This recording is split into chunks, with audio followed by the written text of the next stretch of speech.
tally stick or simply a tally was an ancient memory aid used to record and document numbers, quantities, and messages. Tally sticks first appear as animal bones carved with notches.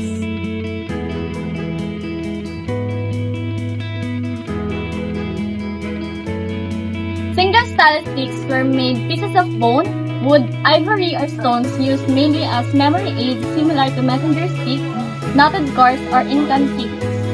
Blitz tally sticks were common in medieval Europe for recording deaths and exchanges. Made from hazelwood, they were notched and then split lengthwise so each party held a matching half as proof of the agreement.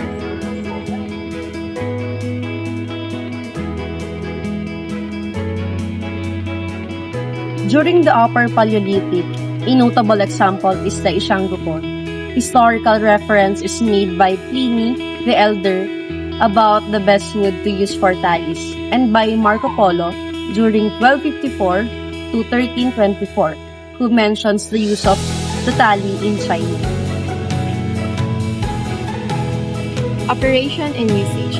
They were usually made from wood and marked with notches to show amounts. In one common method called the split tally, the stick was carved with marks showing how much was owed, then split in half lengthwise so each person in the deal get a matching piece. Because the grain of the wood matched perfectly, it was nearly impossible to fake or change the record. When the debt was paid, the two halves were brought back together to confirm the transaction.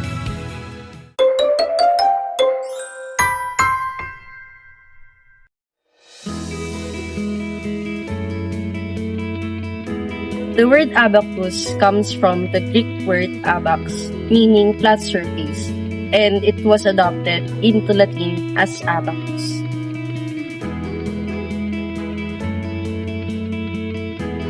Types of abacus. Chinese swanpan, developed around 2nd BCE. It has 2 beads on the upper deck and 5 on the lower, used for base 10 calculations. Japanese soroban, a simplified version of swanpan, typically with 1 bead above and 4 below, still widely used in education. Roman abacus, made of metal with grooves and counters, capable of handling fractions like 1/2 and 1/4. Russian scuti, a horizontal abacus with 10 beads per wire, used for decimal calculations.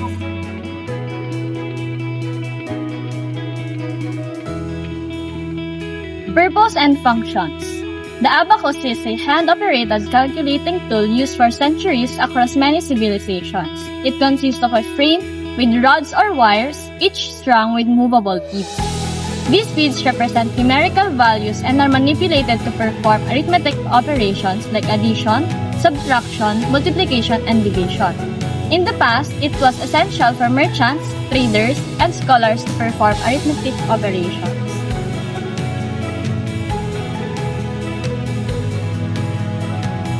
Operation and usage. First, place the abacus flat in front of you, with the horizontal bar dividing the beads into upper and lower sections.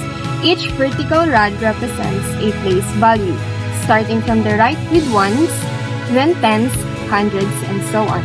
To begin counting, move the lower beads, each worth was 1, upward toward the bar, and the upper bead, each worth was 5, downward. For example, to show the number 7, you'd slide 1 upper bead down and 2 lower beads up. When adding, move beads toward the bar. When subtracting, move them away. The word abax comes from the word